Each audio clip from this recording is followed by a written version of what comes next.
Мен Махатма Ганди атындағы нөмір 92-ші мамандырылған лицейдің 8-ші оқушысы Ахмет Даниэл.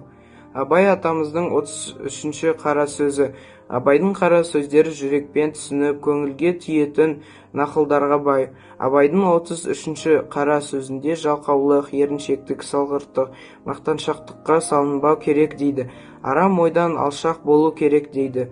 Байлық таусылады, өнер таусылмайды. Алдау қоспай адал қол өнерін сатқан қолөнерлі қазақтың әулиесі сол. Маңдайына берген бақ қасиет, қолөнердің қадірін білмей, еңбектенбей, білімін ары қарай шындамай, тамаққа тойып алып, аяқты аспанға көтеріп, мақтанып, кербездікке салынады. Біреудің өтірік мақтанғанына ермеу керек дейді. Бойымдағы өнерім өзіме жетеді деп дайындалып кетуге болмайды. Адамды алдамай еңбектену керек, жауапкершілікті сезіну керек, арзан мақтауға ермеу керек, қарызға батпау керек, өнеріңді шыңдап дамыту керек, еңбектену керек, білімді өнерлі болу керек.